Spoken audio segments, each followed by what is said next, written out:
Okay. Okay, everybody, welcome to Big Debate's 11th Big Debate. Welcome.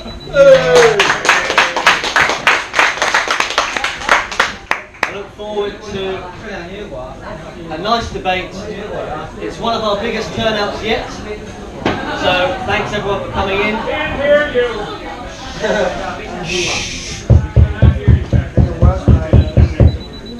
Okay, hands up if you cannot hear me. At the back, okay. We'll try and get these. Will, can you help the organiser? Just ask him to turn the speakers up slightly. If you can just crank up the speakers.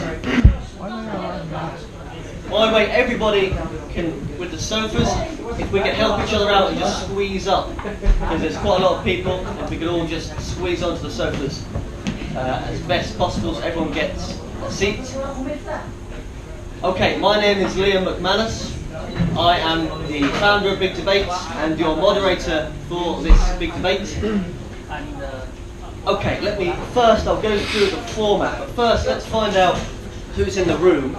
So hands up if this is your first ever Big Debate. If it's your first ever time, lots of hands. Lots of fresh people, okay, you're very welcome. And hands up if you've been to a Big Debate before. This is your second, third, or you've been before. Alright, some regulars, cool. Okay. So, most of you are not too familiar with the format. So if you need a seat, come and grab a seat. Possibly get the speaker here a bit louder. I'll just wait for everyone to settle down a bit and then I'll run us through the format of the debate. Woo.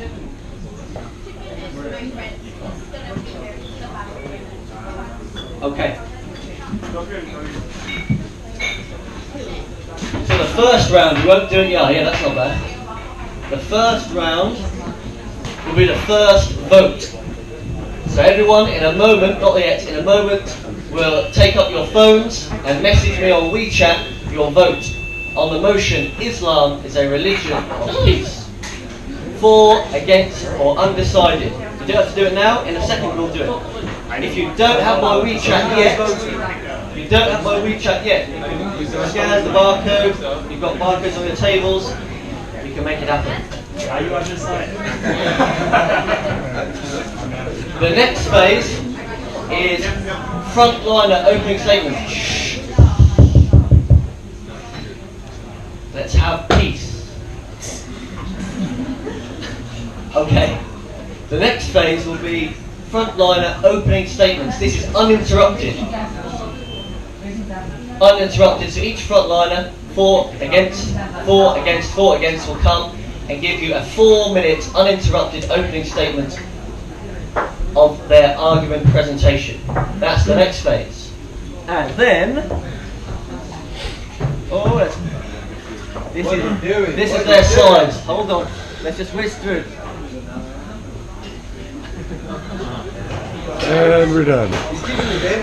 Okay, nobody saw that. The next phase is a quick rebuttal round where the frontliners can take on some points that they really disagree with. And I will moderate that. Next phase. Okay. Usually, the next phase we have audience participation. So you guys can come and you can say whatever you want, but this time I'm going to guide us through certain sections and keep us on task. So the first section is Islamic scriptures. So in our previous debates, the audience give feedback and that's great, but often it's a bit scattered. Someone talks about Buddhist monks, and someone talks about Muslims in France, and then someone talks about my hair, but it's a bit scattered. So I'm going to guide us through these sections and keep us on focus so that our debate can flow a bit better. Frontliners and you guys included. So don't be offended if I say thanks for your input, but it's not in this section. We're not going to move on with that point yet. So I'm going to be pretty strict on that to keep it flowing nicely. So the first section is Islamic scriptures, then Islamic countries, then Islam in the West, then Islam in the future, then anything else. So you guys, frontliners, anything else? Islam in space. Then we'll have closing statements, which will be one frontliner and one audience member, a volunteer, to give a 2-minute uninterrupted closing statement. And then finally, the final vote, where you vote for a second time. Okay. Now I'm going to whiz through the slides. Everyone, don't look. Nobody look. Nobody look. You haven't seen anything. Okay. So now we can take out our mobile phones. You can wave them at me in a peaceful way, and you can open up my WeChat and message me one of 3 words: for, against, or undecided. The motion is Islam is a religion of peace. You are for the motion, you are against the motion, or you are undecided. Message me that one word and this will be your first vote. Private message me that vote. If you don't have my WeChat, my barcode is up there, it's on the tables. You can get connected. Hands up if you have not voted yet. Hands up if you have already voted. Most people have voted. Alright, so we're going to move on to the frontliner uninterrupted opening statements. I want you to introduce you to a friend of mine first. It's my bell. And it goes like this. Nice. So that is a 30-second warning for the frontliners. They have 30 seconds remaining. So wrap up, finish, shut up. That's the 30-second warning for the frontliners. On my right, we have the frontliners arguing against the motion. Islam is a religion of peace. On my left, we have the frontliners arguing for the motion. We'll go for, against, for, against, for, against. Quick note to the frontliners: standing next to this speaker muffles the sound of the microphone a bit, if you can tell now, it muffles it a little bit. So you might want to go forward, you might want to go on the stage, rock out on the stage and bend down, maybe not. But yeah, it muffles it a little bit here. Okay, first up, this is uninterrupted. First up, arguing for the motion. First up, arguing for the motion is Eric. It's John. It's John. First up, arguing for the motion, Islam is a religion of peace, is John. John is a British process analyst, obsessed with niche and root cause analysis. Round of applause for John.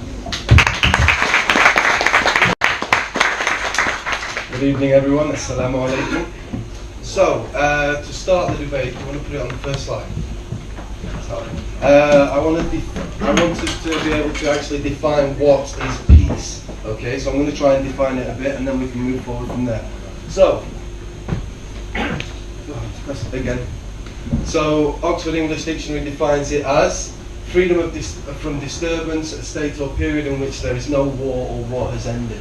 So those two, I've tried to put them together, and I've brought my own version to help me try and think. When I start to explain my perception, I want you to think about these concepts. So, state of existence in an environment with minimal risk of external factors negatively affecting that entity's existence, and selected processes that extend its existence.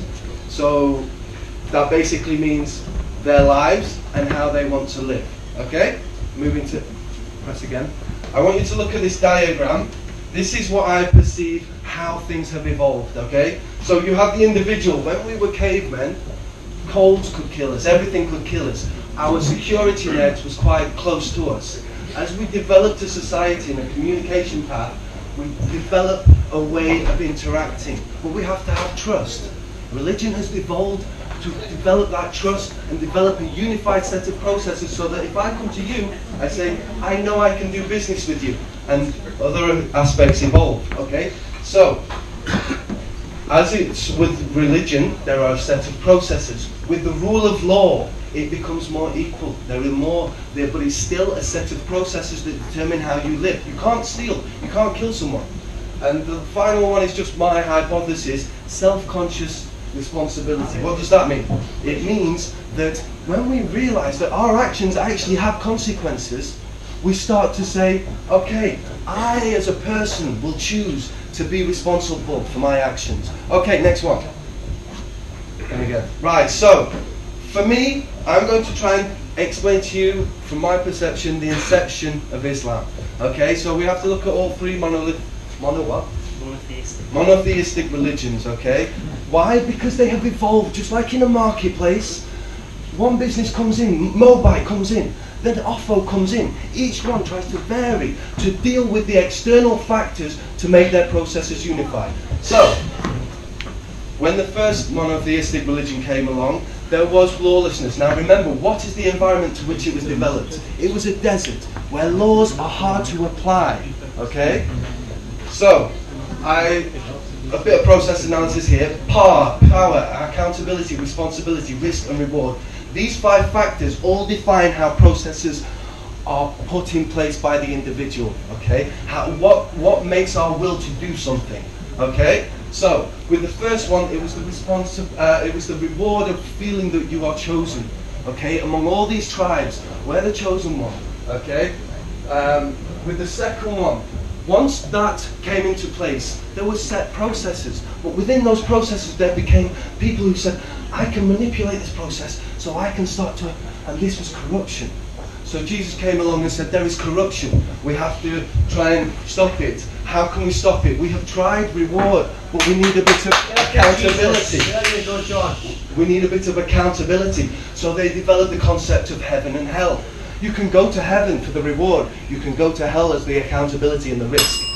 So, with Islam, it developed further, so there are lots of different beliefs going on. What does Islam do? One problem is that it defines the outputs and it says, how can I stop that? Now, they couldn't just go to another society and say, follow us, believe us. You have to try and debate like we're doing now.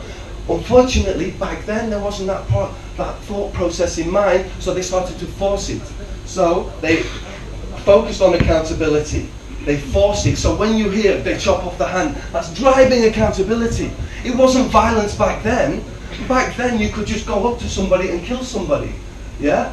Oh, in our perspective now, we are less violent. Yeah? But back then, women could easily be killed. So they developed a set of laws. So Islam, it drives accountability. Is that good? Maybe not, because we have evolved to define that responsibility is the better way to drive equality in the system.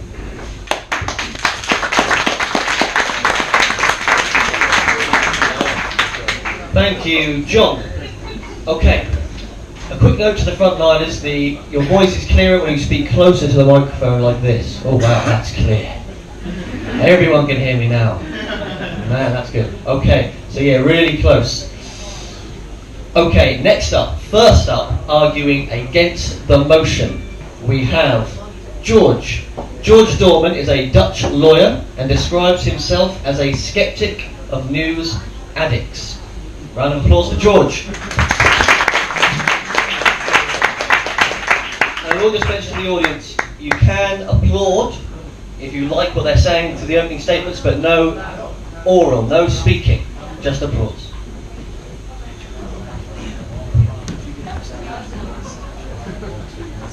Well, thanks. It's quite interesting to listen, actually. So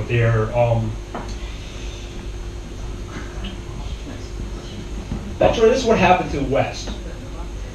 Majority non-Muslims who know nothing about Islam, never read the Quran, claim they know more about Islam more than the jihadis who pray in the mosque every day.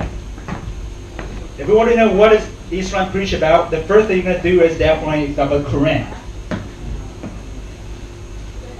The holy book. Anyone change the book will be put to death. Quran chapter 5 verse 33. Men crucified infidels if they criticize Islam. Quran 8:12 terrorize, behead those who believe in scripture other than Quran. Quran 8:39 wage war on non-Muslims and kill them until they submit. Only religion is Islam. Quran 29:19 punish unbelievers with garments and fire, hooked iron rods, and boiling water. Does anyone think these are the peaceful verse? Is any peaceful between those verses? It doesn't matter if these verses are taken out of context for whatever reason, the left or they try to give you. They are violent. There's no excuse for it. And that's how jihadis actually give the reason, inspired by this verse, to killing non-believers. And then, if you want to see how the religion, what the religion is feeling, you must do is to see in history.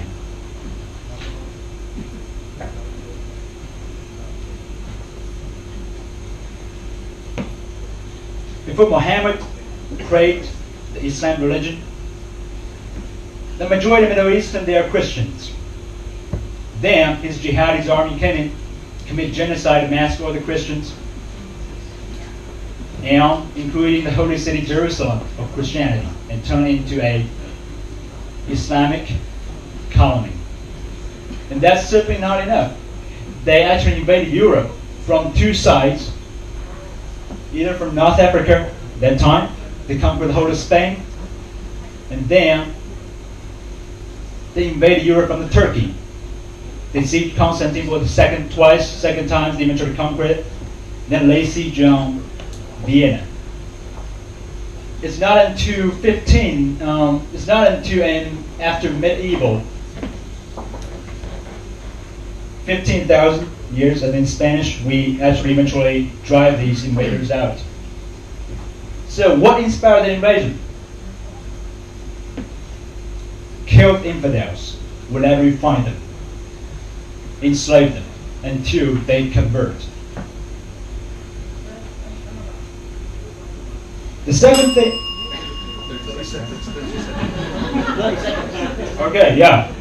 The next thing you want to do is see, what Islam believes. It's better to see, what these Muslim countries, what these Muslim population in Middle Eastern believe. What is Sharia? Anyone who convert according to Sharia, if the woman being raped,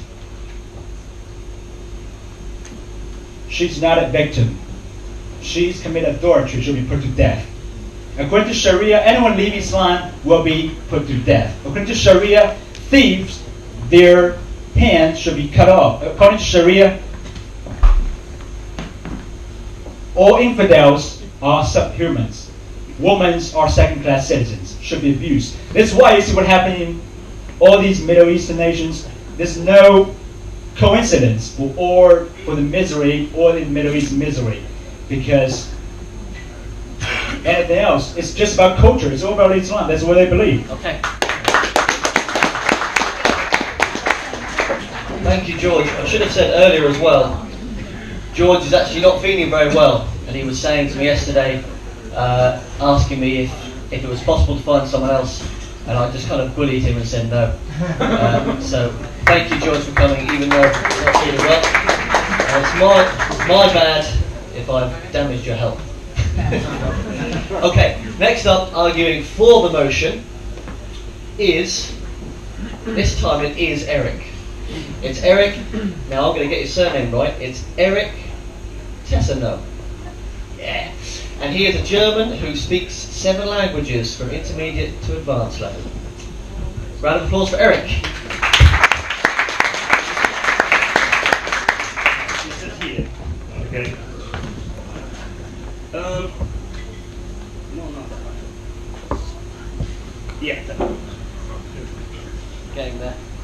Okay, so what I want to tell you today is I don't want you to tell you about the hundreds, thousands, millions of Muslim people that are peaceful, that are living everyday life next to us. I mean, if you go into your favorite noodle shop around here, something like this, you get your lanzhou lamien, you will have most probably a Muslim who has not threatened to kill you directly after you said, oh, I'm a non-believer, or I'm a Christian, or something like this. Why should I? I mean, you know that these people are not bad. Why are we having this debate? Because there's a certain very, very small fraction of people that are disguising under a religious veil their ideology, that are killing based on their understanding of a much larger idea. What I want to tell you about is, first of all, the referring a little bit to my previous speaker, that is the idea of the conquest. So when we have now, everybody knows Islam has to do with Muhammad. Muhammad lived in around the 700s. When he died, after that, already there was a split in Islam, two different fractions, and there was not one belief. There is still, not today, one belief that we can say every Muslim is the same. That's not true. And also the Quran, as he said, is a book that preaches hatred and so on. This book was conceived by man and was brought together over 300 years. Therefore, the content of what might have been said and what might have been interpreted by others was a very long time for them to do that.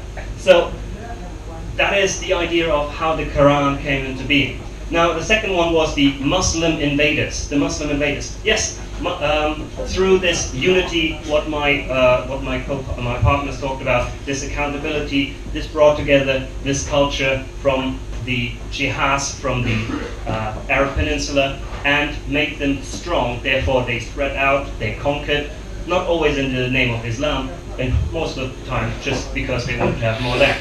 Islam traveled with them, and from North Africa to India. And there were so many infidels, but they didn't kill them all. No, they didn't. They included them in their belief system. They actually brought peace to most of these regions. They did not kill them.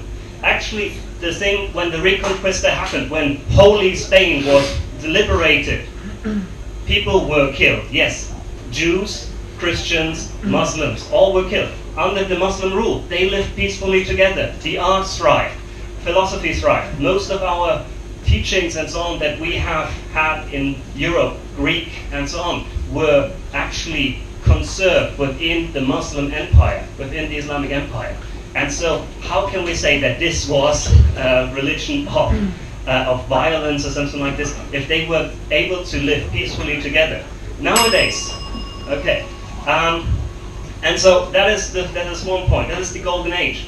Just one example for now. In Jerusalem, the city of the three major religions, where Islam, Christianity, and Judaism is coming together, who holds the key to the holy site of Christianity? Do you know that? It's a Muslim. He is there in order to ensure that Christians don't hit each other and fight about the access right to the most holy site of Christianity. Again, a Muslim is generating on guaranteeing peace in a very, very diversified community. Thank you very much. Vote for the motion. Thank you very much, Eric. And finally, I'll just remind the audience these are uninterrupted, so we have no noise. Watch. Finally, we have arguing against the motion, Islam is a religion of peace, the mask debater. So this debater is wearing a mask and keeping their identity anonymous throughout the debate.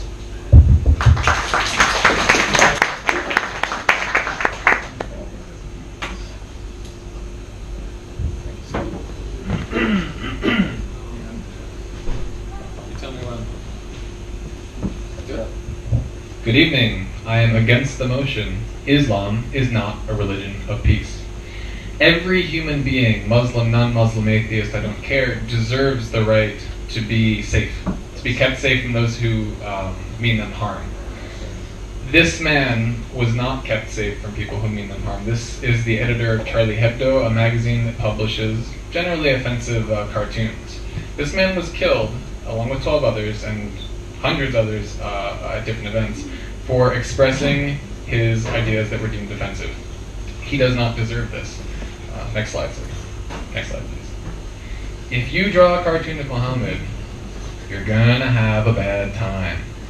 Thank you for laughing. Perhaps a little inappropriately placed humor, but the creators of this cartoon have been threatened repeatedly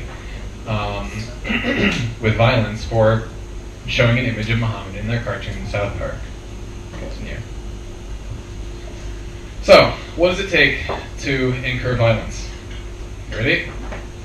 This is a picture of, wait for it, go. Moses. Nah, fooled you. Where are the attacks? Where are the calls to violence? Where are the death threats?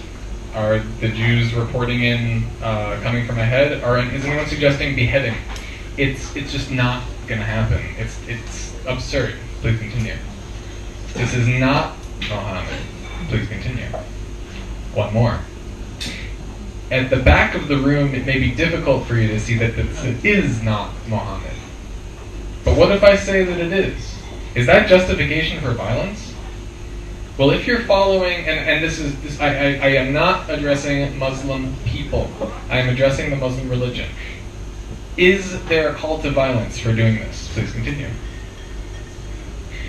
There is justification in the text for doing this. When I say religion, I'm talking about the text and the teachings. I'm not talking about the people. I'm sorry if you can't see.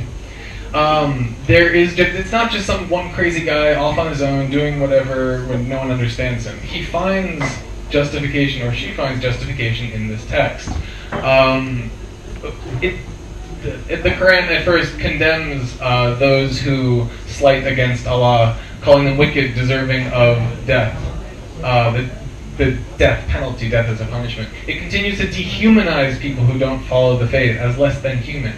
In the life of Muhammad, in his biographies, it's recorded him calling for execution of people, in this case, a Jewish poet who offends him with his verse. Please continue.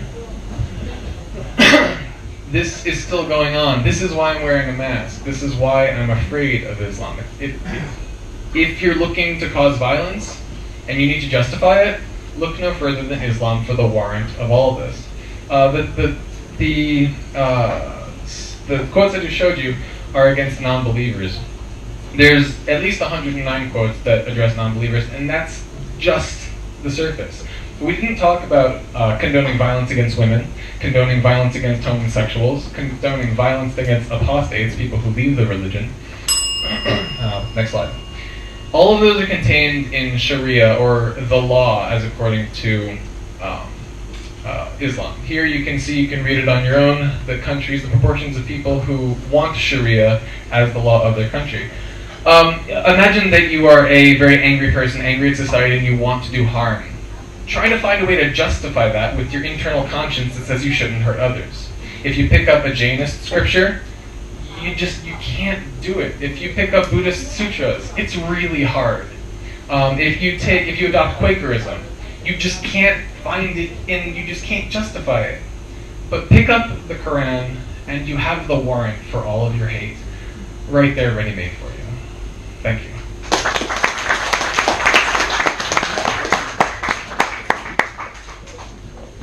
Thank you, masked debater.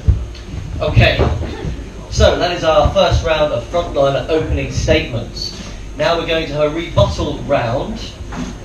So does anyone, frontliners only, just for this quick round, is there anything the other side said that you're bursting to just tell them they're wrong? Yeah. You're bursting out of your seat. Okay, you go first. Can we ask a question? Can you access the internet and go on Quran.com or something like this so that we can see the Arab and the thing? Just put it on my slide. Only the slides, nothing else.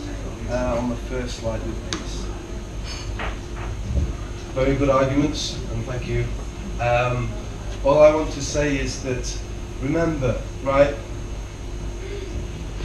Have you ever seen the film Reversible? Time destroys everything.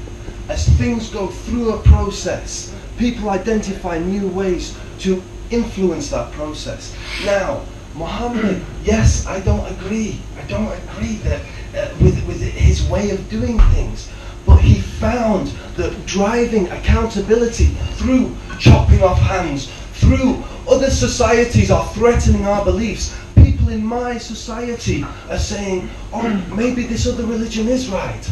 And all they're doing is, all Muhammad was thinking is, I've got to drive accountability because I have seen through my own eyes that when I drive accountability, it starts to breed more people who will follow me. And if I truly believe it, then I'm going to want as many people to follow me as possible. Is it right? I don't necessarily think so. But he was driving people to follow him so that everyone would follow the same processes and define a more peaceful living. Okay? It was about peace. It used violence because in the environment that they were in the environment that it evolved, there was violence. Okay? Women in Islam, they were in other tribes and stuff, they were treated worse. But Islam said when there is a divorce, if a woman said to a man, I'm going to leave you, they'll just chop off her head. Was there anyone to come and say anything? No. But Muhammad drove that responsibility, drove that accountability. And so when they did give them the freedom to have divorce, they also gave them half the money or whatever, I can't remember exactly how much, but they also associated that. Now, I'm not saying that his level, we have evolved past that. We're more about peace. We understand, we've accepted, we've viewed a larger process scope, and we're saying, okay, actually, if we try and drive accountability, we actually create these other problems underneath that we don't see, and they start to bubble up. Muhammad didn't have that opportunity, okay? His intentions were good. That's all I have to say. Jump in. Thank you. I'm actually glad to see that we agree on quite a bit. We agree that chopping off hands is violent. We agree that beheading is violent. And we agree that we're past that as people. My question is if this is if your argument, I should say, is your argument that this was unnecessary violence that we're beyond? Is that the good that came from the violence is necessary? Yes. Is that an accurate representation of you? I don't want to misstate your ideas. No. So why is it being practiced in the 21st century as is? You mentioned that the good that comes from it is social cohesion. But Came from it, yeah. right, that came from it. But the social cohesion broke down immediately in a war after Muhammad died. So how is the social cohesion even a salient argument? Third is, even if I grant you that yes, there is social cohesion that comes from it, it's in-group morality. It's don't kill people like you. And you defined war as, you defined peace as not having war or large-scale conflict. And so that's what an in-group moral system creates war. It says, don't kill people that are like you. And those guys, they're different, whatever, go for it, go nuts. And that's the kind of moral, and that's under your own definition of peace. So, thank you. Therefore, we, compared to people 300 years from now, are savages. We are savages. We put people in a cell. We put living things who are equal to us in a cell. Because they have decided to use a process. I'm just giving a strange example. I'm of a minority. Maybe it's hard for me to find a job. Maybe it's hard for me to try and put money together. Maybe I've made a mistake. I've had 10 children and I can't feed them. Maybe I have to steal. That decision, it's all based on perspective, okay? And things do have to evolve.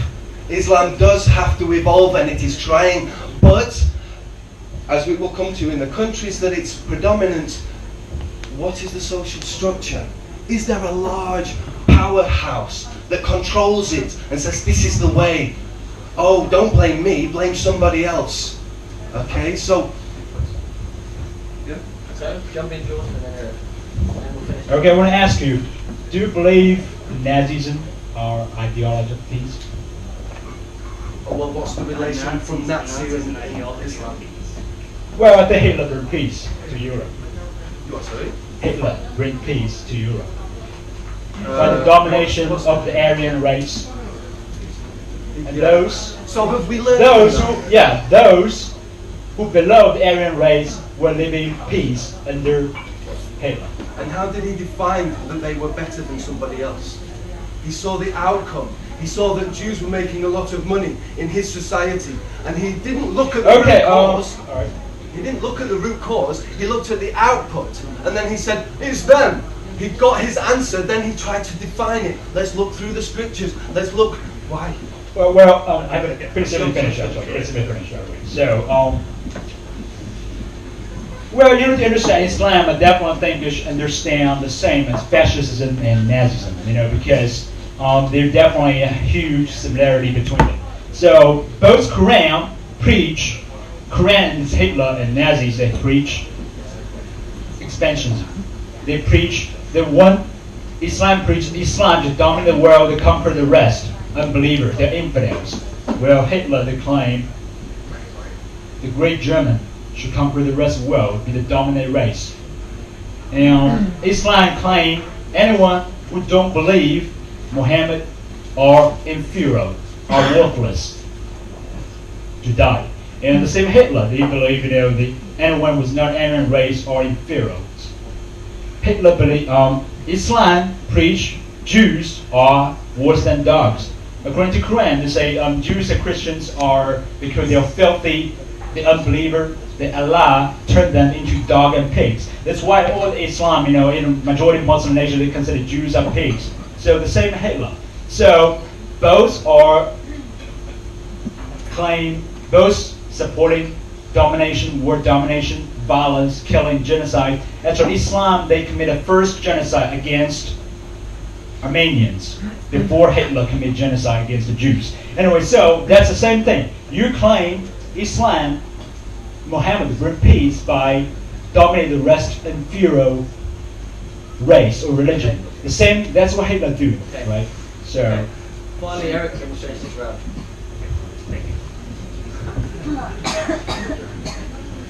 First of all, I come from Germany and I feel it very, very weird to compare two things like that are very anachronistic to each other.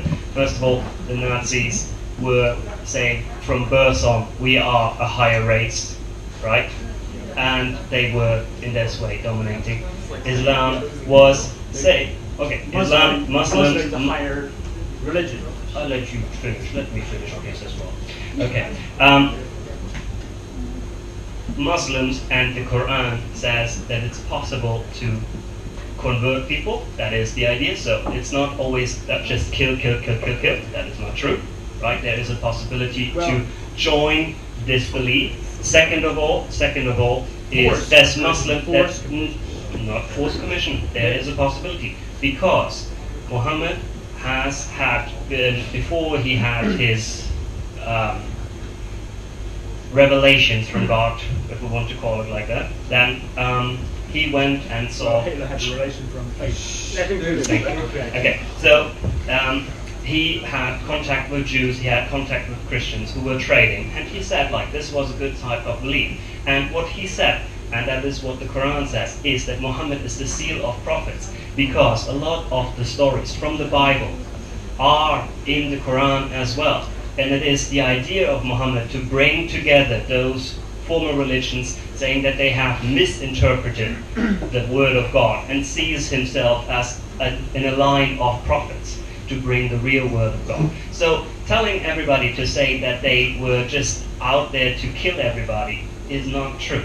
Also, the most of the time that people were converted to Islam was through talk, not through violence. Not everybody went to the house of somebody else and said like, oh, here's do you believe in God? Do you believe in Muhammad? Do you believe in Allah? If you want to say it like this, then no? Okay, then I chop you up your hand.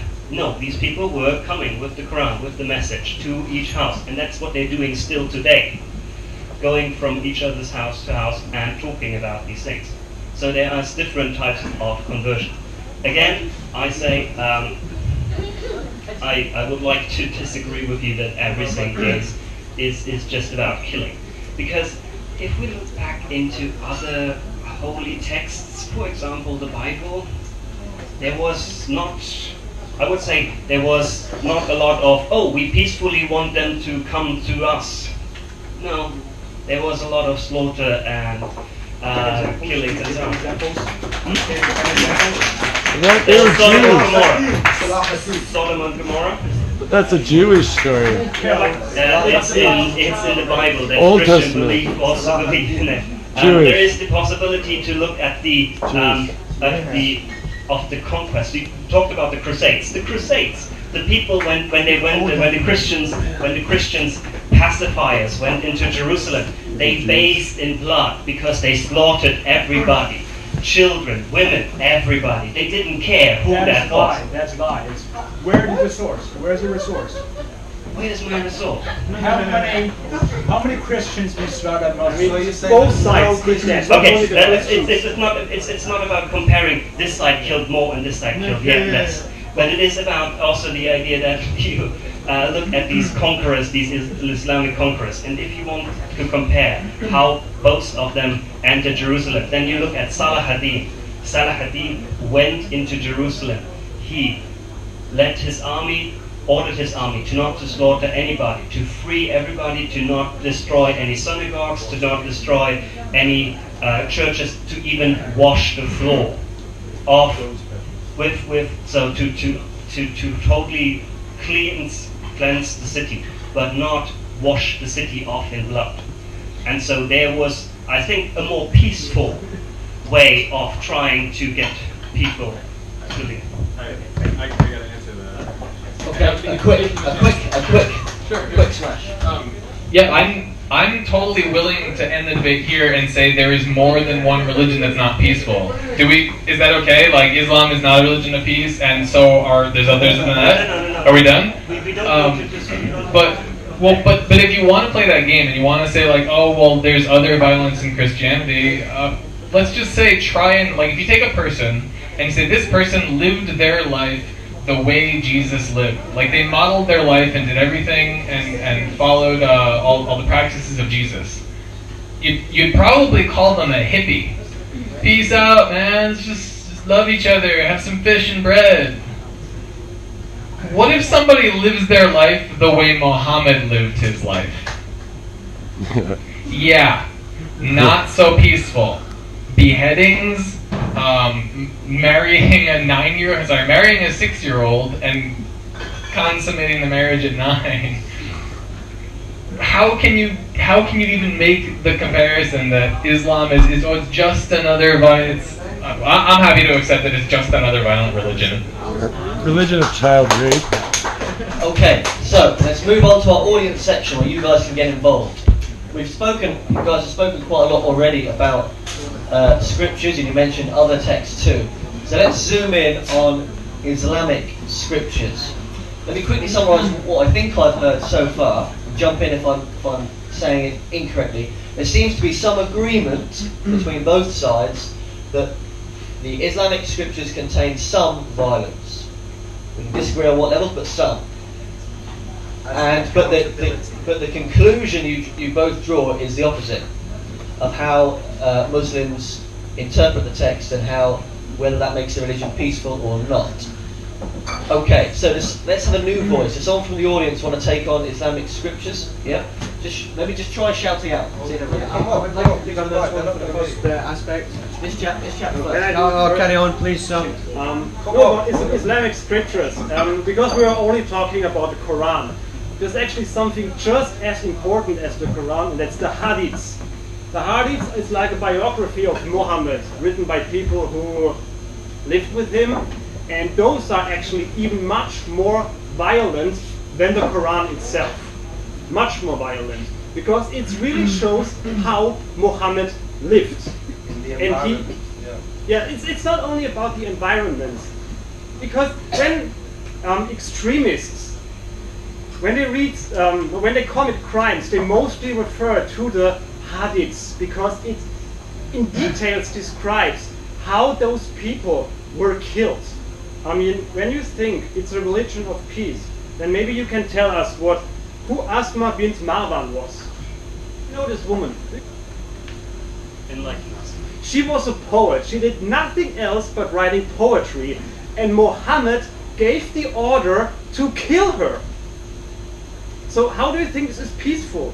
Because all those jihadists, they love this story of how this woman got killed.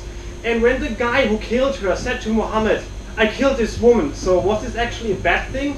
Muhammad used the term, two goats won't butt their heads because of this woman, which is even nowadays an idiom in the Arabic language for it's not a big deal. As again, jihadists love those stories so much. When they attacked the Charlie Hebdo publisher, Amaq Agency, the ISIS channel, they also uploaded a video with the pictures and some footage of the attack. And in the background, a voice was just reading this hadith. So the question is, of course, there are peaceful Muslims, and there are also extremist Muslims. But the question is, who are the real Muslims? Is it those peaceful guys, those Uyghurs, you order your fried rice? Or is it those guys joining ISIS or Al-Qaeda? I mean, Okay. look at the text. And Okay. if Muhammad was alive, to which group he would say, those are my children? Okay, Good do you one. disagree, sir? No, I will get onto your point of who are the disgraceful people. But what I want to say right now is that Judaism, Christianity, and Muslim Brotherhood is all the same entity. They all believe in somebody. They all have one God, and they all have a fucking prophet. They are all the fucking same. We are all the goddamn fucking same. And that is it. They all believe in the same fundamental aspects of religion. Okay, It's okay. not Buddhism, which is different. Okay, thanks. We're No, focusing on so Islamic no, scriptures. We're focusing on don't. Islamic scriptures. They are all very similar in the way that they believe that they have a prophet. Okay, They okay. have a God, and We're focusing on we're all. this section is Islamic scriptures. Well, There's that is there's all someone wanna take scriptures, on. which is like it's all scriptures. Okay, I see the point that you're making. Thank you. Other scriptures that are also bad in your eyes. Okay, so who wants to take on this point directly about the hadith, or maybe wants to make a point about scriptures that are peaceful or not violent, or who wants to take it on? Yeah, big voice there. We can hear you. I'm trying to get my thoughts around this. So if we start with the idea that the world population is 1/4 Muslim, so who are the true followers of Islam? I guess whatever the majority is, and seeing the majority of Islamic followers Pakistan. are not violent, then the true followers of Islam are the non-violent ones. Okay, someone take it on, but with a focus on Islamic scriptures.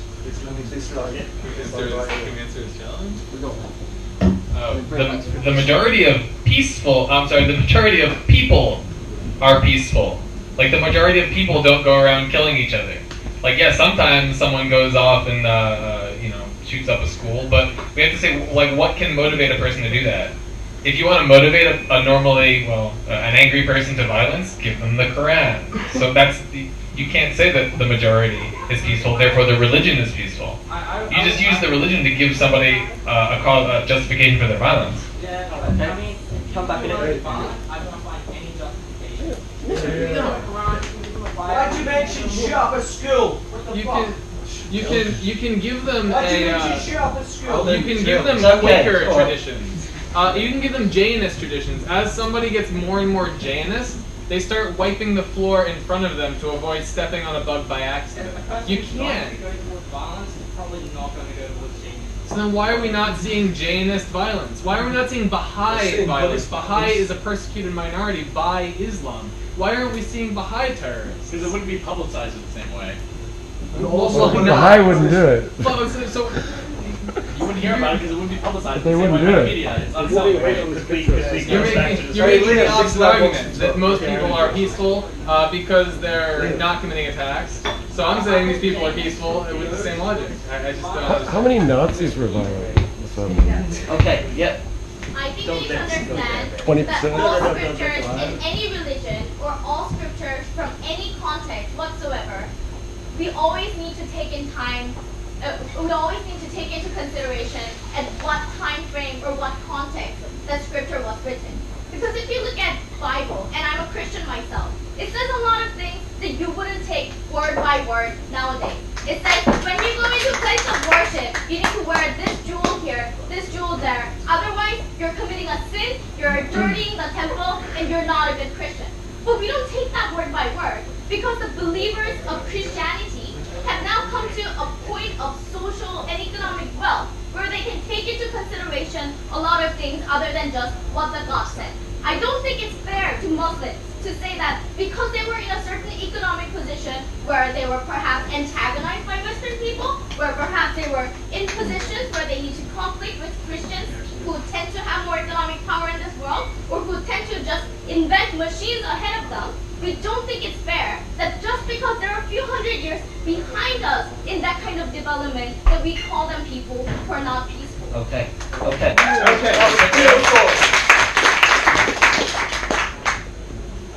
Christianity is not a literalist religion. The idea of that we would now call fundamentalist Christianity, that Scripture is meant to be interpreted actually literally, is less than 200 years old. However, there is a word for Muslims who say that the Quran can be wrong, and that word is apostate, that word is heretic, that word is not a Muslim. The Quran is supposed to be the inerrant, completely accurate and eternal word of God.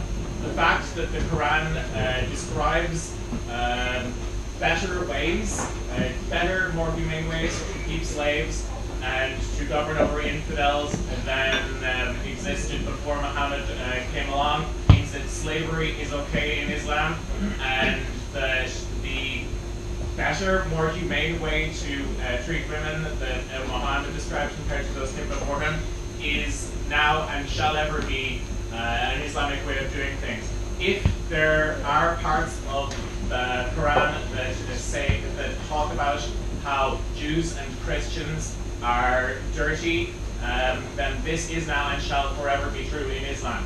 There is no way for the Quran to be modified, and the Quran is the inerrant word of God forever.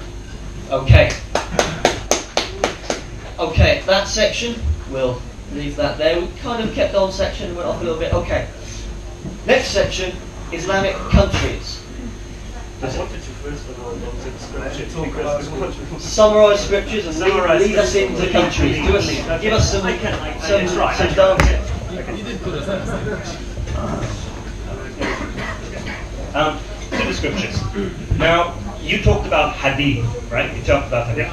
And also the Quran is, as I said, a compendium of 300 years of development, of sifting through and maybe also deciding based on the time of these 300 years to choose the ones that are fitting the ruler or the establishment at that time.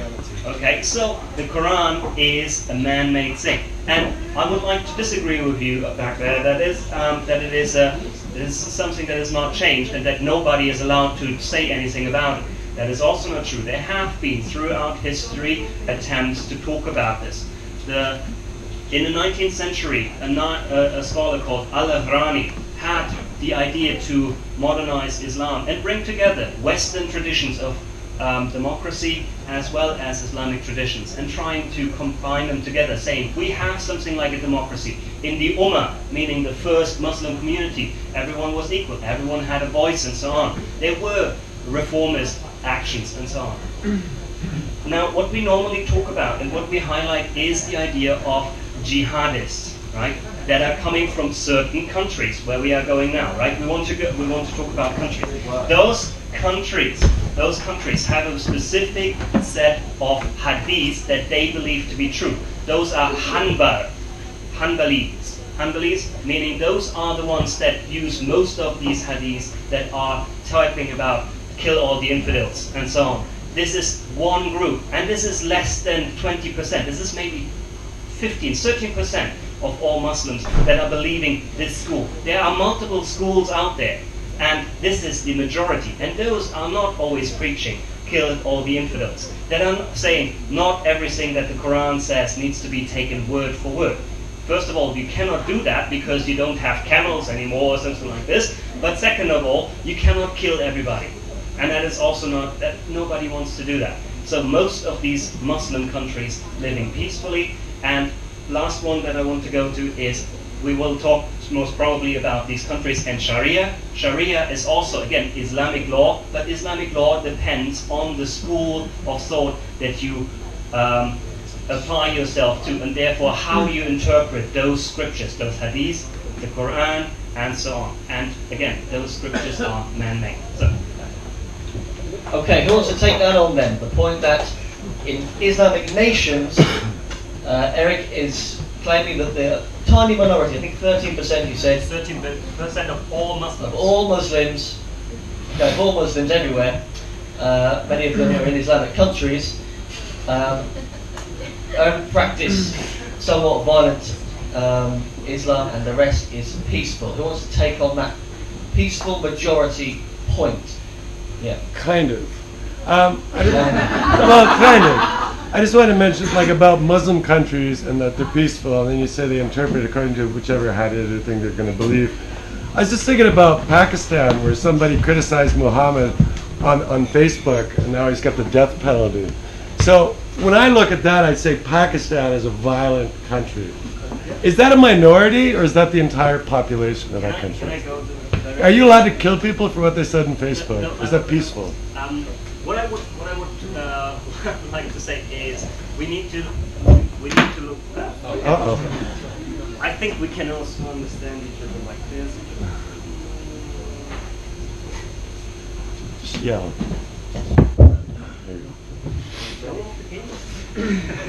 Okay. Pakistan is a Muslim country. That is true.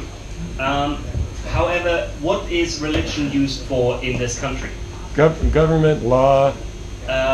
What can you do with this religion? Why do they enforce this kind of religious, very oppressive thing? What do you think? Is Pakistan in general a very wealthy, very liberal country, free of corruption, full of opportunity for people and so on? It's not peaceful. It's not peaceful. But the thing is that these laws and these things are used in order to keep people busy with other things than trying to overcome their own situation.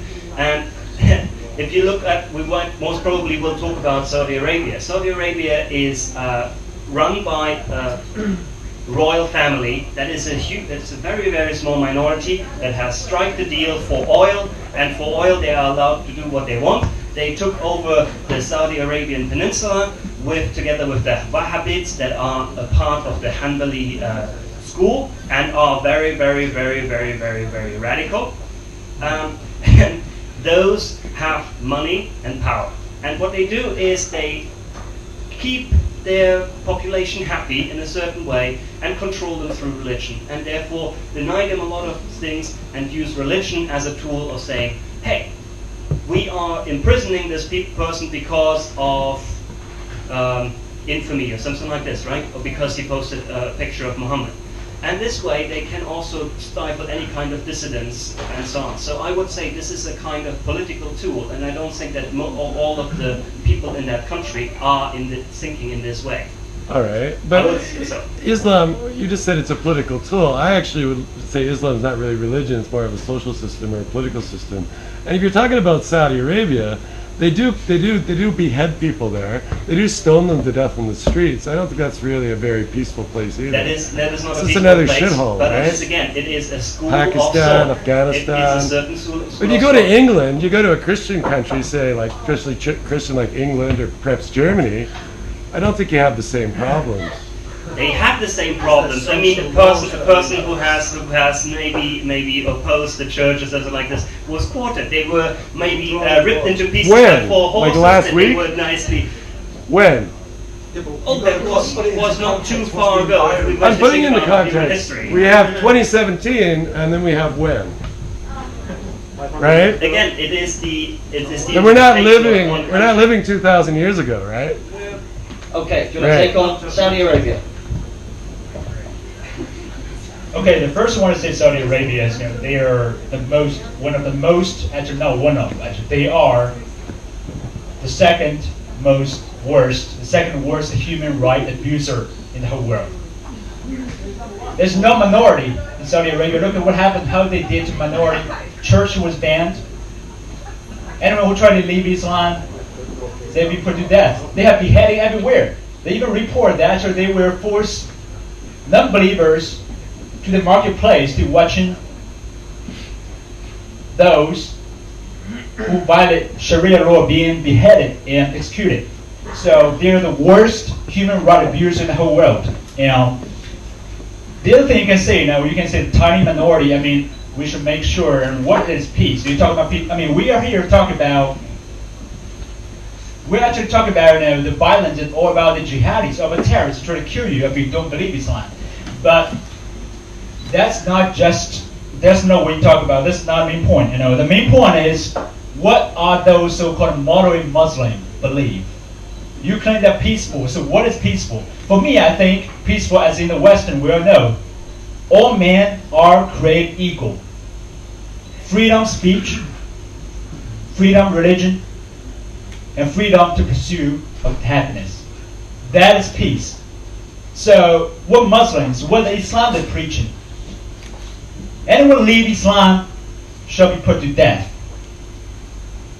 Wage war to non-believers. Any woman being considered the second-class citizens. They have no rights at home. They've been slaves. So they've been abused. They've been raped. Islam they're preaching every non-believer should be, it's their right to rape non-believers. So anyway, let's see what happened in these moderate Muslim country as you preach. Here's some data. In Saudi Arabia, You talked about moderate countries. so-called moderate Islam, moderate Islam countries. Not Saudi Arabia. Okay, It's not a yeah. moderate country. Okay, that's what you say. You say they're moderate. These Muslims are moderate citizens. So it's violent. Okay, yeah. 90% Saudi Arabia they support to enforce Sharia law both to believers and non-believers. And 80% of the Pakistani believe thieves should be cut out of their hands. Let's see what happened in England, in the West. We are a lot of moderate Muslims, as you claim. 83% of Muslim England claim they won't report terrorists to the police. 72% of Muslim Americans claim Sharia is higher than the Constitution. So, let's just do some comparison about the peace we believe and the peace the Islam preaching or my liberal friend, all those liberal friends like you believe. What is peace? Is that peace? Is peace freedom without religion the peace? The intolerance of peace. I don't know. So that's it. Okay. So we're going to get on to Islam in the West. It's the next section. But do you want to respond? Muslim countries. I think you've got something to say about moderate Muslim countries, right? I've got something to say about all Muslim. All Muslim countries. Which slide is mine? I'll navigate for you, sir. Just get it onto. I'll navigate. You tell me when to stop. This one? One more. So, what is moderate countries? Now, when you look at a problem, you have to define the root cause. And when you look at a problem, you have to accept that your society is different from other societies. If it wasn't, we would all be harmonious and living perfectly along. Yeah? Now, Pakistan, Saudi Arabia, what are these countries? What is their environment? It's very harsh. It's very suppressed. What has occurred through England as well, through all the Western countries? You had the individual when we were cavemen. You had religion, which created those structural processes, which allowed us to live, which allowed us to grow the economic prosperity. Once we grew the economic prosperity like a balance, that grew until people had the ability, that the power was divided sufficiently to be able to say, actually, I don't agree with that law. I want, look, this, and then we started looking at the process. We started understanding that, wait there, someone who steals, they all shouldn't just have their hands chopped off. And what happens is, we grow the rule of law. But these other countries, they may not have the ability as of yet. We have to allow them to grow a stability. Unfortunately, when Muhammad was about, there was chaos. And unfortunately, he perceived that the outputs of creating accountability, I'll chop off your head. And then, oh, somebody else has I'll chop off your head. Now there's stability. Now we can drive these processes. Now I can do business. Now I can grow. So, in the West, we are so happy. One second. In the West, we're so happy because we have a beautiful rule of law. We have the equality, and I totally agree. Equality is the most important thing. But we cannot force this on other people. Other people have to learn through understanding the process. Okay? So. Thank you. I I refuse to accept that we should treat people like children. I understand your bullshit. Your perspective, though, it's all about perspective. Well, you're saying that the perspective is it's a rough Saudi has society. money. They don't know any better. It's all they've got. They haven't grown up enough. Or the processes aren't in place to allow They them never to will be. Allow them to grow up. You say there will never be. Well, it could have never been for It's England. the idea that they're being treated Evolved. like children. Well, even if we accept that, like this is us, they're not quite like us yet. They need some time to grow up. I don't accept that. If we do accept that, however, how poor do you need to be before it's okay to beat your wife? Yeah. Good one. There's never any point. But how are you going to stop them? How are you going to stop them?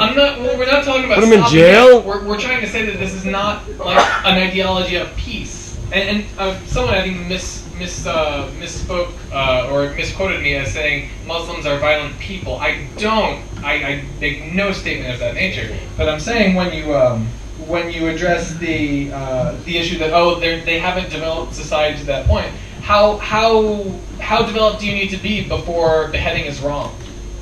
So we should go in there, force our processes upon them then. We could just put up a wall. Should turn them all to glass. Put them all back in the Middle East. Should we force our views upon them? Turn them to glass. Good idea. That's your argument. Should we force our views upon them? No, keep them out. I don't Build care them all. what we. It's not about forcing anyone. It's about saying murder is wrong. Murder is violent. If somebody justifies violence through religion, if there is a religion that justifies violence or can easily justify violence, then it's not a peaceful religion. I don't want to force anyone. I don't want to change anyone's religion. I just want to accept this is not a peaceful religion. Okay, we had a couple of bursting audience members. Yes, lady there. I would like to ask, I mean, this is a question of society and maturity. How do you explain that people of third generations in countries that are established put bombs in places where, they are nationals of that country for 2-3 generations, I repeat, and they still feel entitled to put bombs in places to kill people because they are Islamic? I mean, how do you explain that? Okay, we've automatically moved on to the next section. Go on, take it on. My grandfather had a brick thrown through his window and he caved his head in. Yeah. When I was 16, there's nothing more that I wanted than to cause revenge. Yeah. But the problem is, I saw the output, and that's the problem. They see the output as well, and our opponents see the output, and then they say, "Oh, this is wrong. How come?" This is the answer. They don't look at the process that's caused it. They don't look at the fact that Saudi Arabia was caused by an American on a boat with a Saudi on a boat saying, yeah, you give me oil and I'll give you, you can just control this land. And then they said, how can I control it? Oh, drive accountability. What's good at driving accountability? Islam. Now, to get to your point, 3rd, 4th generation, when you are suppressed, there is often a desperation to find the answer. And that's why we have these beautiful debates. Because we are trying to discuss. Multiple minds are better than one, but when you have no other option, there's nothing else you can do. Yeah? And when you feel desperate, you go for the thing that will create the most reaction. These people, and I totally condemn it, who go and bomb people, all they're doing is they're seeing a short-sighted view. And I just don't want you guys to see the short-sighted view of Islam. If you group of people, just like Nazis did, sorry, I shouldn't have pointed, sorry. But if you group people just like Nazis did, then you are doing the same. You are falling back here. You are falling back. We are coming toward the self-conscious realization that our actions create our consequences. Who is we? Who's we? You keep saying individuals. Because I don't see it as you're Canadian, I'm British, you're however you are. I see it as a I'm saying we're equal in my eyes. We're equal in my eyes. And maybe they're not equal from Muhammad's perspective at the time when violence was so high. Yeah? And he was trying to bring it down. And unfortunately, some people 300 years after put some script together and said, this is the word of God. You must believe this. Why? To drive accountability and say, this is, I'm in power, I'm in control, everything's good. Okay? Sorry again, but I mean, that happened as well with Christians, right? Yeah? Exactly the same. Yeah. In the Bible, I mean, But how many generations did it come? It was also, and it is very violent, right? But nobody uses that anymore to justify crime and violence against what is written by the Word of God? Because the Because Bible we is are also under not the written rule by of God. law now. We Yeah, but are we under the have rule rule of of Okay. law in most of the countries. I'm sorry, even if they are poor, people are most of the time surprised by that religion. It's not a big choice they Yeah. do, right? Yeah, and it's so an like- accountability so the drive. question is, what makes it, what makes some people feel entitled to use certain words written in a book, right? And Okay. use it for a purpose today. There's someone I mean, from the where audience. there is knowledge Someone and from- communication. Someone from the audience want to take on that question specifically, yeah? Yourself? Yeah, so on the topic of like saying individuals who use Islam as a justification for violence, I think we can all agree that nobody in this room is like advocating for violence. I think we all agree that most Muslim people don't advocate for violence. So we're talking about a small section of people. The only real, I think, quagmire that we have here is that so we find a minority of people, and we use the characteristics of a minority to ascribe them to a broader, more general group. I just question the logic of that. So yes, there's a second or third generation Muslim who gets put on TV, and they say like, look, now Islam is ruining the UK. But you also don't see like the thousands of other stories of second or third generations of Muslims who are just kind of like living as people in the UK. 83% Muslim England claim they won't report terrorists to the police. Okay, you've been bursting phrases. Take on that. Are they, Belong the to thing tiny is, because we minorities. always talk about those small percentage of people in Muslim countries. My problem with that is because I happen to know Christians, Egyptian Copts, or also Christians in Somalia, in Pakistan. They are all facing a massive persecution. And most of the Muslims in those countries, they do nothing against that because they silently also support it. That's a fact. Thanks. That's not a fact. It is. Okay, we've naturally moved on. I got a point. We've naturally moved on to the next section. It's definitely. What is the next section? Maybe It's my a point misstatement. matches. No one on this side is making a claim that Muslims are violent people. I'm on this topic. Generalizing I'm not that okay, if let's tell you what person happened. did this After to Paris- other Okay. 1 second. We've naturally moved on to Islam in the West. Do you want to pick us up? And let's home in a bit more, because I think this is a big point that this side raised and the audience have raised. We moved on to Islam in the West, but the big point that I keep hearing from the fourth side is that the violent actions of Muslims are a minority. That's what we keep hearing. Can somebody from the fourth side take that on? Just take it on. We're the against. Someone from the against side take on the fourth side. So the idea that we're not trying to paint Muslim people as violent. Please do not walk away from this debate thinking that we're labeling Muslim human beings as violent. We're simply describing that the religion gives a person a very, very easy way to justify their violence. That's what makes it not a religion of peace. Thank you. Can I speak for a second? Who wants to disagree with that? Maybe a new voice in the audience, otherwise we'll go to our very familiar voices. I want to talk about that. Yourself, sir? Yeah, I can just speak. Just shout out, comment out. Yeah, so basically, like we're giving all of these examples of like, as all my colleagues have said, as you disagree with, sort of small, very, very small minorities using Muslim in like support of terrorism, right? And as we've said before, people who are going to be violent will be violent anyway, right? Like most people who commit acts of terrorism and violence don't do it tied to Islam, don't even do it tied to a religion. They will find any excuse, but that's not even the point. If you think that like Islam makes it like more easy, right? Like what about all of the passages in the Old Testament, which is a holy book in both Judaism and Christianity, which called for the genocide of peoples, right? Like the entire genocide of certain groups. What about Buddhist terrorists? Buddhism is perhaps the single most peaceful of the major religions that are important enough for us to talk about. People use Buddhism in the name of violence. You can use anything in the name of violence. The fact is, the socio-political climate in majority Muslim countries, mostly because of the West and mostly because of Christian nations, happens to be in a place where violence in those places is going to be more likely regardless of the religion. So therefore you get a lot of people using the religion that happens to be the religion of the place as violence. But if you took those same places, gave them the same socio-political status that they have today, made those people just as poor and just as disadvantaged, and you gave them Judaism, they'd commit acts of crime in Judaism. So how many commit acts of violence with Buddhism as an example, as a justification?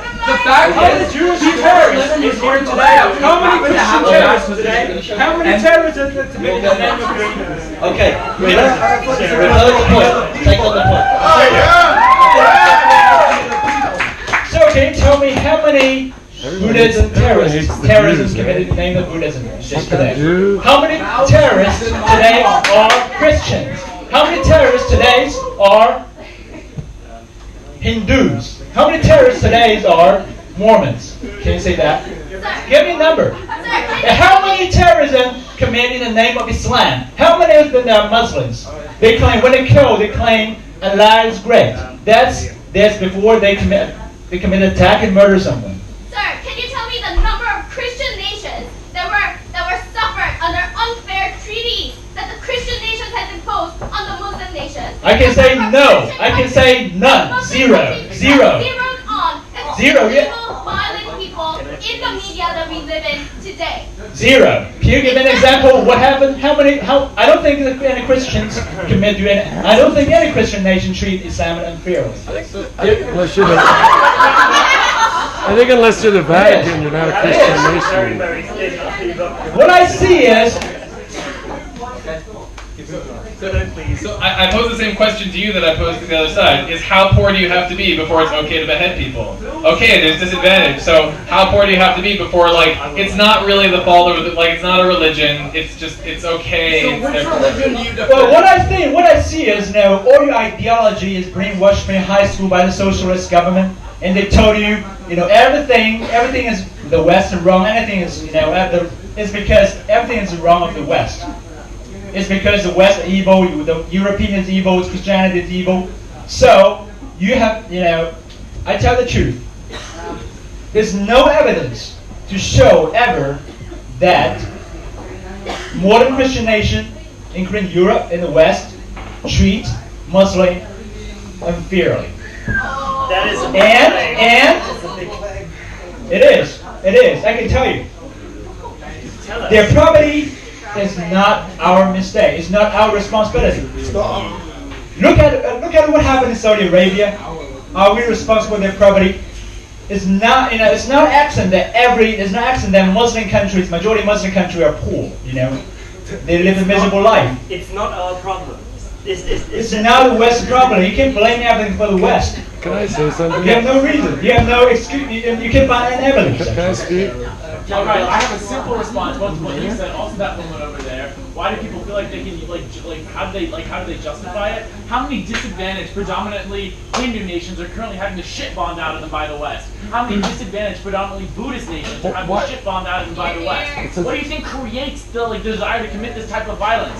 Why is it directed at the West? Let's introspect and look at what exactly the West is doing to these countries first before you use their reaction as a basis to categorize their entire religion and their entire people. Well, which Hitler is correct. I want to speak. I hear a lot from this group that every action they commit that's wrong and against the laws of our countries or against the laws of the world is because it's not their fault. Fuck that. It's got to be their fault at some point. If I choose to kill someone, it's my goddamn decision. Is it Christianity's decision? I'm not a fucking Christian. Is it okay if I'm a Christian? It's my decision. That's Christianity's decision. People have to We're take not talking about responsibility. Christianity here. We're talking about Secondly, we're talking about Islam in the West, and I want to mention about what happened in Quebec, in Canada, which is a Western country. We have very high standard of living. There's lots of Muslims in Canada. No Canadian has a particular problem with them, all right? We're not out in the street. We hate Muslims or anything. We have Jewish communities, Chinese communities. We're a very multicultural country and accepting. But there was an imam in Quebec, and he was standing up preaching death to Jews in the synagogue, in the mosque, not synagogue, condo. In the mosque. This was in the news. He was filmed doing it. When I see that, I don't see a rabbi preaching death to Palestinians or death to Muslims. In Canada, in a first world country in the West, I don't see Catholic priests standing up preaching to kill Jews and to kill. Countries are currently having the shit bombed out of them. I'm not asking. Listen. I'm making a point. There's not enough passion in the room. We all get a bit more passion. If we're looking at the West and we're saying, is a religion peaceful? bombed Saudi Arabia, and most of the 9/11 terrorists came I don't want to from talk. Saudi Arabia. Yeah, but they bomb Iraq. Get off the stage now. Fucking going to take it off. Yeah, but still, when you say it's always because of the Western bombs, Get off the most stage and I'm of going to them light it are up. from 9/11 came from It's Saudi Arabia. it's okay. and On your Egypt. side. It's all right. Why? They haven't been bombed. Why? It's all right. Okay, Yeah, okay. thank you. But like it was only Your point, then Eric's gonna it was go. only the imam that did that. So if I just say, looking which religious group in Canada is preaching death to other groups, there's only one. It's the Muslim. Okay, Eric, take that on. Prove, show me a priest doing the same We're thing. talking still about peace, right? So, Peace and either you're talking about Stop one lacking in imam. knowledge. You're talking about one imam in Quebec. Right, Is it's that people in the one- West, is that- first world is- countries. Is that one imam or is that all imams? Well, it's one. Is there any rabbi that did that? Yes. Like, is that sorry, in the news? I have lived in Israel and Palestine for 1 Oh, year. Israel, Yes, I'm talking about there Canada. are people, there are My people country. who are preaching death to Palestinians and so on. There are people like that. In Myanmar, I wouldn't go to Israel. I wouldn't go there. Yeah, you wouldn't go there, but there are. But Fuck Israel. Then you cannot say that there are Like people Jews, that do that. all of them. Fuck everyone that's religious. Seriously. That may be the next step, but we want to know, of course, about this again. Just Okay. like Muhammad, blow them all to hell. No, there's like. I would like. I don't understand. Okay. Let's bring it back to Eric. Bring it back, Eric. I want to go to Israel. I would like to answer your question. We have 3 generations of Muslims living in the country. If that is France, if that is Germany, if that is England, and so on. We have to look at where those people come from. Do those people come from the very rich families in these countries? No, they come from a social low strata. They have no possibility to come up. They have usually been discriminated against in certain ways, even if it's not direct in a way of like, you are Muslim, I look down on you. So they are searching for solutions. And unfortunately then there are these people like the Imam in Quebec, like the certain other Imams in other countries that are giving them an easy solution. And if we want to, we touched very shortly on that with Nazis and so on. That was a situation where there was, people were desperate. People had a lot of problems they were coming by every day. And they were searching for solutions out of this mess.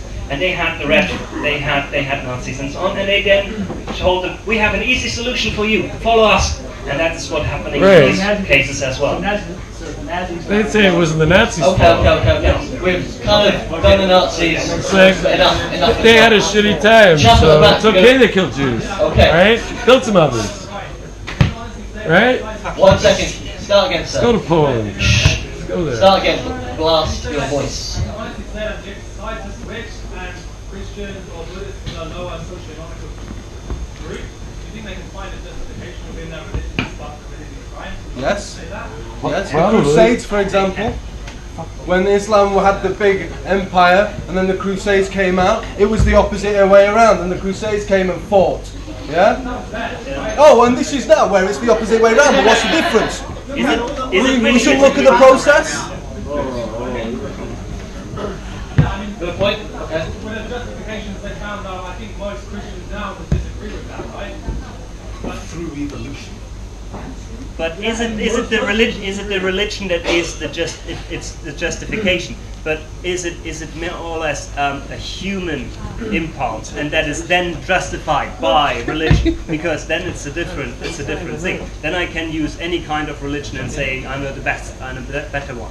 And even Buddhism, if you see it as a religion rather than as a philosophy, which it is in the southern parts, where it is a religion and therefore a god, a certain singularity, where you say this is a very specific group, we are chosen and so on, and therefore we can commit also these kind of atrocities. So it is the justification comes after that, saying religion is the possible is. The master debater is dying to jump in. Catalyst is the catalyst. There's a lot of going around and around with this. I just want to make the position clear. Is a terrorist Muslim does not make Islam a violent religion. 100 terrorist Muslims doesn't make it a religion, just as the Crusades doesn't make Christianity a violent religion by itself. I'm perfectly willing to concede that there's more than one violent religion in the world. But my question is, how do we grade it? How do we decide when it is violent and when it's a religion of peace? If it's really, really, really easy to find that justification that a person needs for violence, that's not a religion of peace. If you have to pour through the books, if you have to just find that one line that says, yeah, maybe it might be okay, and no one else can support you on it, you don't get to say that's on the same level. You don't get to say, oh, oppressed Buddhists will do the same thing. Oh, oppressed Jainists and Baha'i and Quakers will do the same thing. You have a warrant, such an easy to see warrant that is easy to radicalize anyone to acts of violence. It's not peaceful. One thing you said. Okay. One thing. No, well, hold on. We're going to go to this chap here. Is jumping. One thing I want to just. All right. So as much as we can concede that there are violent things, and we can always get inspired by the Quran, conversely, we can also be inspired by bringing out peace, giving alms to the poor. We talk about Ramadan, which is universal to all Muslims. We talk about giving alms to the poor, healing people, and letting them enter your home.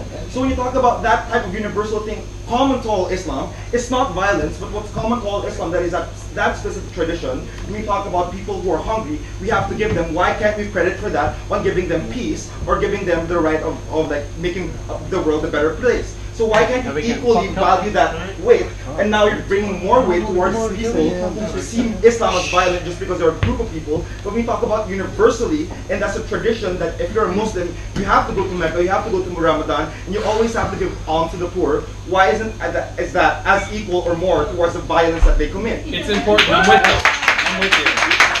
So someone take this on directly from the against side. The point that, so the gentleman is claiming that Islam, lots of things, peaceful things are done in the name of Islam.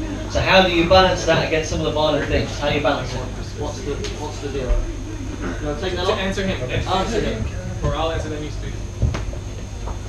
About the peaceful things done in Islam. How do you weigh it up? Well, Weigh up? I can say Adolf Hitler, he preached a lot of peaceful things too. Peace for Germans, peace for Aryans, peace for anyone who submits order. So, what his mistake is how he bring peace to non-Aryans. So how Muslims bring peace to those non-believers. That's the same. Look at how Saudi Arabian, how those Muslims, how they treat minority. They've been treated like animals. What about the Coptic Christian in Egypt? They've been slaughtered a couple times. There's genocide against Christians over there. Is that a peace? Why?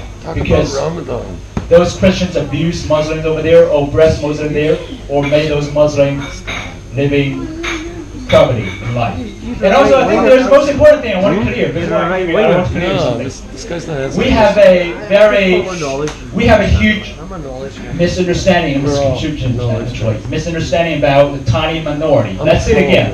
What is tiny minority? What are we talking about? Those jihadists who claim if you don't convert, they're going to kill you. That's violence. But we're talking not just about this jihadis. What we talk about those who are agree with jihadi, thousands, millions. I mean, talking about agree with jihadi. That's what happened after let me tell you. After terror attack in Paris 3 years ago in Turkey, in a soccer game. Thousands, 10,000 Turkish Muslims, they chant, celebrate, praise Allah, praise God, those French is dead. So are they moderate. Great. So what happens So more? there's no such a thing about tiny minority. So what happens more? I've been behind up fucking the last 25 minutes. People bombing people in the name of Islam. So what happens more? People giving charity in the name of Islam and giving food, or people bombing other countries in the name of I Islam? will take What this happens on. more? I'll take everybody on. Exactly. I want to answer you later. Not just that, but Buddhism, a religion of peace that focuses on peace. And Islam does as well. Assalamu alaikum, peace be upon you. Muslim means a person of peace, right? And yes, it has been stuck in a way where there was violence before. And yes, it has to evolve, which is why I hope we can talk about Islam in the future. But the point is that if you try and label them, they're just going to try and say, "Bah." I'm going to have to take this on. Okay. Before we move on, my name is Liam McManus. I'm a moderator for this evening. We've got 2 more minutes until the closing statements. 1 audience member for the motion, 1 audience member against the motion, and 1 frontliner. So start thinking in your heads, who's that going to be? 2 more minutes, you've been hand up for a long time, sir. Shoot. Sure. Yeah, I would like to say that Islam in its formal state is a peaceful nation or a peaceful movement, just like a Judaism or Christianity. But the fundamental aspects of what wants to destroy a nation is what we're living within right here, right fucking now. Everybody wants to destroy us. Everybody wants to destroy our living and who we are and what we want to be. Look at fucking Europe. Look at Germany. Look at fucking France. Look at fucking Scotland. Look at fucking America. Trump wants to stop what's happening there. Stop the fucking fundamental ideology of anger and destruction. And that's what's happening right now. The fundamental guys of these guys, their argument is 100%. Is the Muslim religion peaceful? Yes. Fucking-mental. Ideology is destructive, and that's what we're fighting against. These guys are on the fucking right. These guys are 100%. And I don't know why you're wearing a fucking mask. Why you want to hide? Okay. Who the fuck are you? Who are you? You want to hide behind the fucking mask? Suck my fucking dick. Who are you? Fuck you! I'm just worried about violence. 100% fucking knowledge and not fucking bullshit. This is fucking bullshit. These guys are right. Okay, enough. These guys are wrong.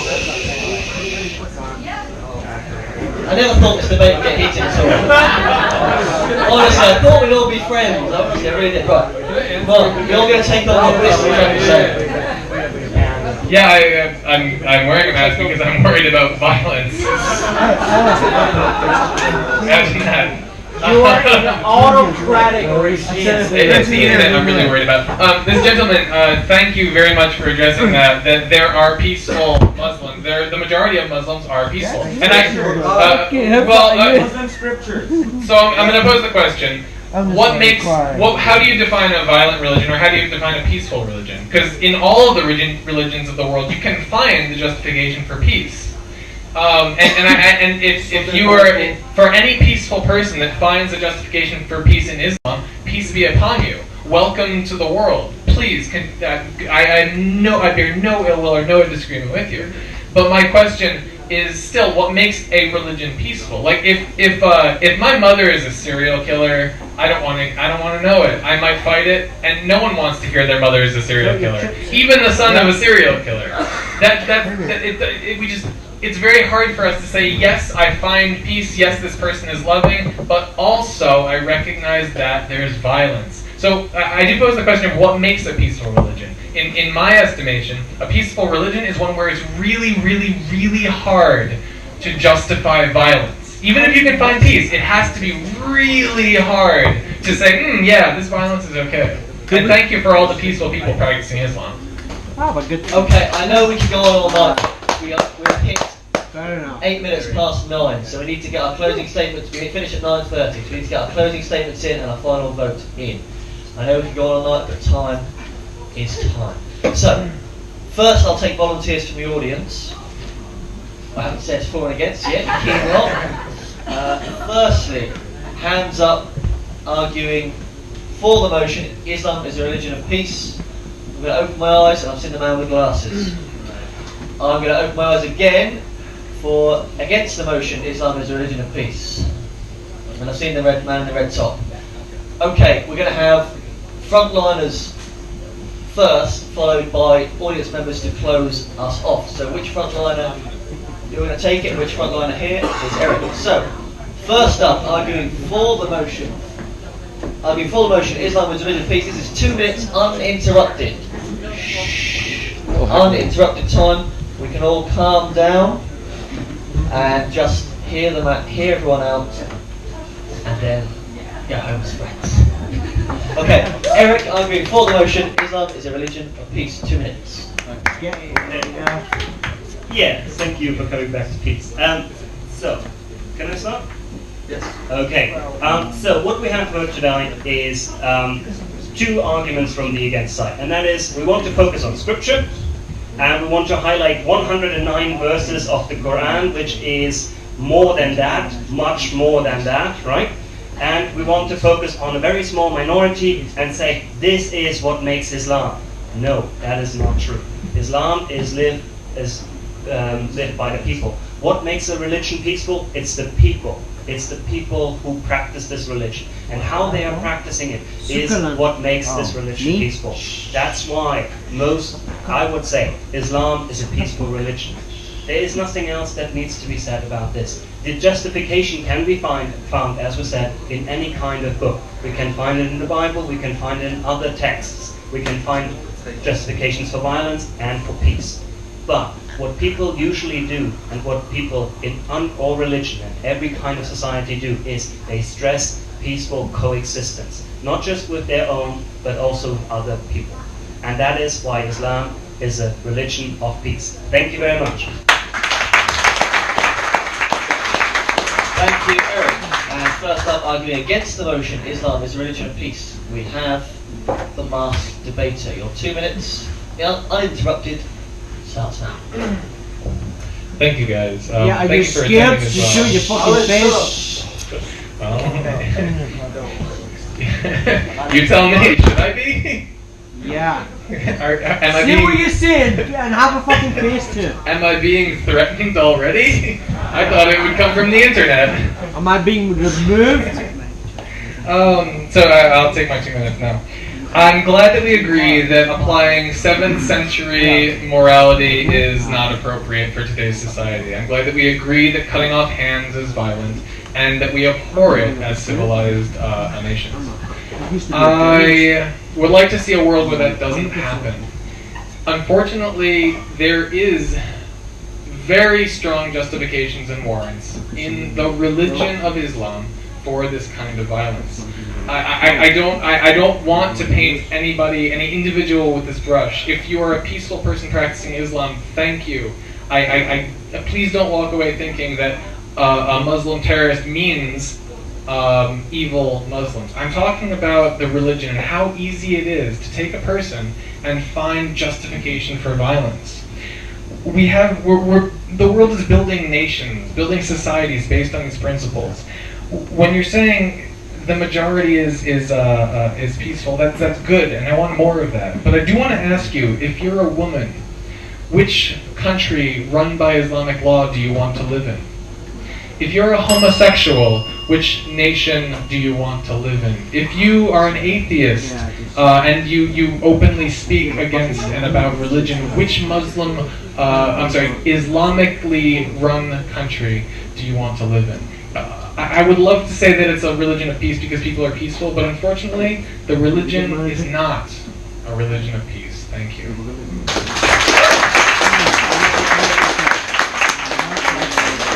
Thank you, nice debater. And first up, second up, arguing for the motion, we have our audience member. What's your name, sir? Josh, we have Josh. And it's 2 minutes of uninterrupted argument time starts now. What I think is less important, whether or not we come to the conclusion in this specific debate about whether or not Islam is violent, it's more important how we interpret Islam in a social and political sense. What this line of thought, is Islam violent, is trying to accomplish is what our next steps should be. What engaging in this discourse at all is trying to accomplish is how should we treat Islam, what should our policy be, how should we interpreted, how should we view it? And I think that if we look at precedents, we don't judge other religions like Christianity that have a long history steeped in violence at an individual or a church level just for claiming the name. So rationally, we need to do the same for Islam. A lot of people try and delegitimize my own identity by using the Sodom and Gomorrah argument about homosexuality, but I think you can use the same argument to say that Christianity justifies child rape. And that takes scripture out of the equation for looking at religion. And if we don't target other religions based on violent fragments of their practitioners, especially with the objective knowledge that the majority of their practitioners do not act violently, we cannot guiltlessly do so with Islam, which makes things like the Muslim ban, which target Islam in isolation, unfair and irrational. That takes the acts of a few out of the equation from when we look at how we judge a religion as violent or not. What that leaves is how we look at it societally. What is the societal norm when taking religions, other religions like Christianity or like Judaism, whose scriptures also contain violent things, whose practitioners have done violent things in the name of the religion in the past? What we take is that if we've come to the conclusion that those religions are not violent insofar as how they are, if we look at them as peaceful religions, we therefore must do the same with Islam. If we don't, someone who presents as Islam, as someone who presents as a Muslim, when they go out in society right now, they are at increased. What do I have left? 30 seconds. 30 seconds. They have increased. They're at an increased personal risk. Someone who presents as a Christian is not. That's because Christianity is not perceived as a violent religion, and Christians are not perceived as someone who might do someone harm, but Muslims are. This is irrational, and it doesn't follow any type of line of thought or precedence when you look at how we judge other religions. If you can't do it based on the scripture, and you can't do it based on the acts of a few, you have to do it based on the precedence of how we judge other religions. And if we don't judge other religions to be violent, we don't target them with Christian bans, if we don't target them at an individual or a societal level, you can't do the same with Islam. I rest my case.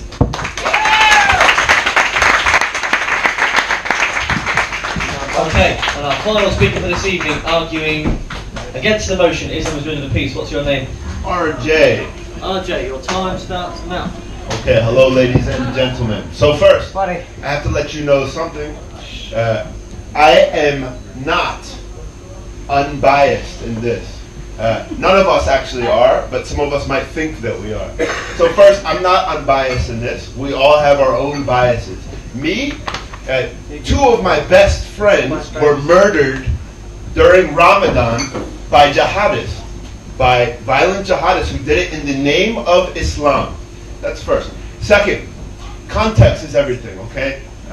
We could say Islam is a religion of peace. We could say it's not a religion of peace. We could say Muslims are peaceful people. We could say Muslims are not people. There's plenty of support for both sides of this argument. Here's what we're arguing about. We're not talking about Muslims themselves. We're talking about belief systems.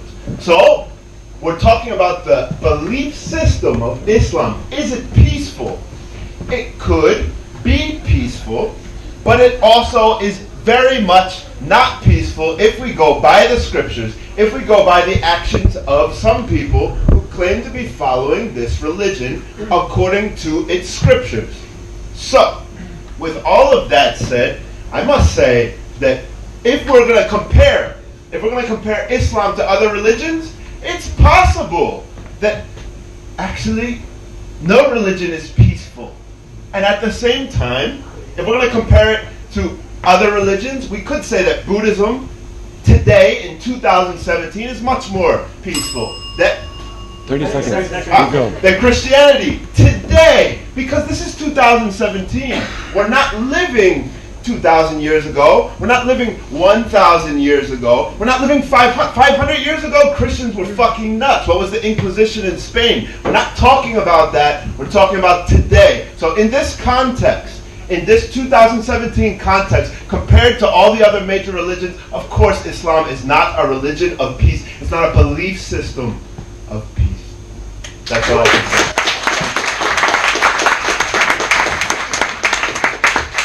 Thank you, RJ. And that concludes our big debate phase. So, we now have our final vote. So, we can all take out our mobile phones again and vote once again for the motion, against the motion, or undecided. And then we will count the votes, and the side that has changed the most minds shall win. So do that vote now, and then we're going to have a very quick 5-minute break to count votes. You guys can get a drink and food if you want. Chill out, talk to each other, just talk, keep it peaceful. And in 5 minutes we will announce the results. I'm really bold that to come up here and take on a really tough topic. Also, a point that's been brought to me by a number of people.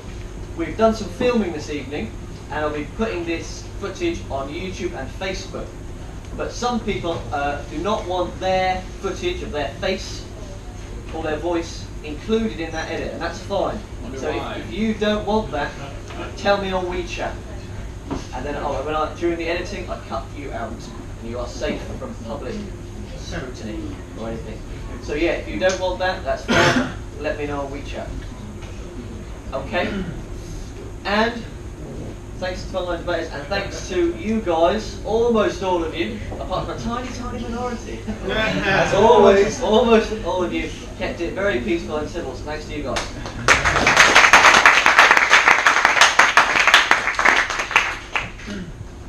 And the next big debate will be next month, and it will be on the motion of Liam is sexy. For the motion, or for the motion, or for the motion. That was just a joke.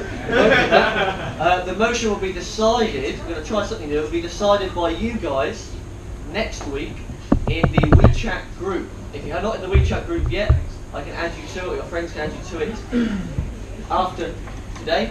And I'm going to host some voting. We're going to vote on different topics and different motions, and we're going to come up with it together in some sort of collective way, and that'll be interesting, and then that'll be the motion of the next big debate. We'll try that. Sure. Okay, the results are ready to go. We can plug here. So, to remind you, the winners of tonight's debates are the side that changed the most minds, from the first vote to the final vote. So even if one side has more votes than the other side, at the end, it's about the biggest change in mind, the best debating side. So let's take a look at the results of the first vote. For the motion, 18%. Against the motion, 60%. Undecided, 22%. That's the first vote.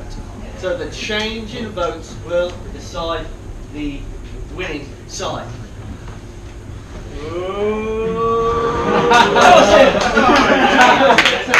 Plus 9%, against 63, plus 3%, undecided 10%, minus 12%. The winning side, changing the most minds, are for the motion.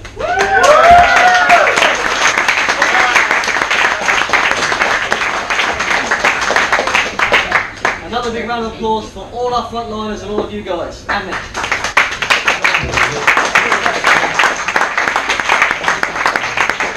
It's 9:30. If you want to stay, have a little party, meet the new friends that you've made in the debate. Next door there'll be buy one get one free mojitos, salsa nights. Or if you want to buy some more drinks here, you can too. Thank you very much for coming, and see you at the next big debate.